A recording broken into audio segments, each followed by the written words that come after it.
So the retopologize tool is incredibly useful, but it is one of those things that you aren't going to use that often. So while it is very useful, often you forget that it even exists, and therefore it just kind of slides by.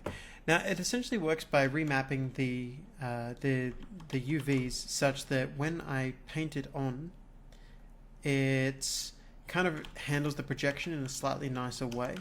So it's really, really useful when you have really strong cliffs. You can go through and make sure that the texture correctly kind of adheres to them. So I'm going through here and I can just retopologize it so it does a nicer job of kind of splicing inverts onto it. But be aware that doing so adds overhead, and it's something that you probably therefore don't really want to do. So unless you have a strong cliff that is just quite messed up as far as the textures are concerned, I would typically stay away from it. But remember that it is there if you want it. Now, if we go beyond the retopologize tool, we have the visibility tool, which I can't use right now because we haven't set up any visibility culling. So I'm going to skip past that, and instead I'm going to show you these region tools. So let's begin with the mirror tool. Now, the mirror tool, the second you click on it, is going to give you this. And the reason that the mirror tool is fantastic is that you can set up where the mirror is in the map, and you can set up how you want it to actually work, like which axes and everything else. But what that means is that if I go to sculpt and I've got the mirror tool, I can now hit apply, and you'll see that we've just created a map that, if I was making a capture the flag map, for instance, would be perfectly mirrored. So see, the environment has just been flipped. So in this case, it's copying negative X to positive X.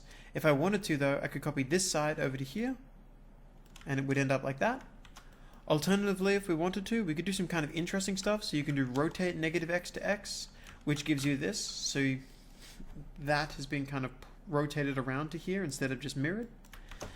And these are all, fantastic for different kinds. And again, I can do this on the y-axis too. So I could drop this over here. But these are the kind of things that are very useful if you're doing team-based games and you need to ensure that both sides of your landscape are going to match. Now, apart from the mirror tool, there's a really, really useful copy-paste functionality kind of built in.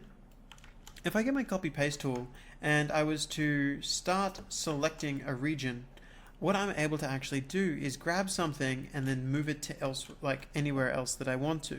Now, to do this, you need to first use your selection tool. So I'm going to just use this to quickly paint in a selection.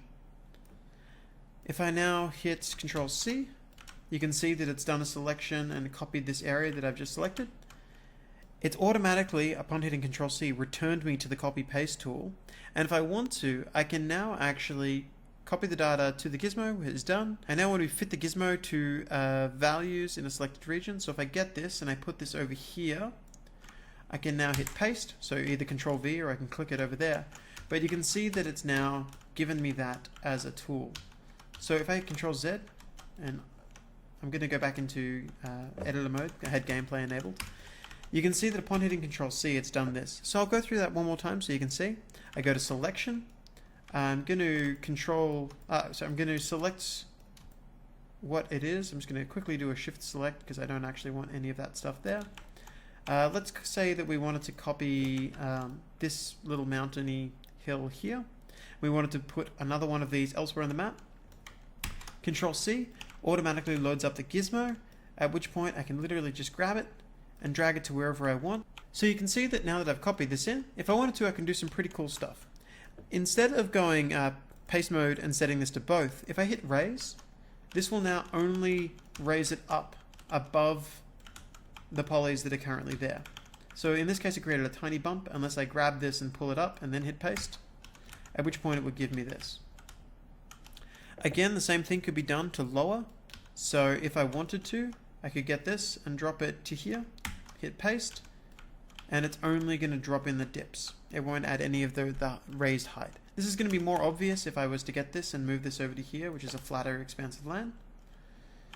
I've got this, I'm going to pull it down to about there. Now you can see that there's meant to be a hill, but upon pasting it, there's no hill, there's only the dips that were around the hill. So again, really useful. If you create a cool mountain that you feel like you could rotate in 12 different ways, it's a great way to start. Now, with the copy and paste tool covered, it's time for us to start looking at some of the other tools that we have.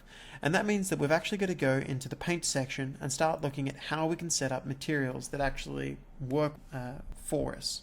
So we don't want to just focus on the simple painting tools, we really want to get into the more interesting and complicated stuff. That said, we're going to start with the most basic environment that we can, and we'll work up from there. So the next lesson is going to be an introduction to landscape painting.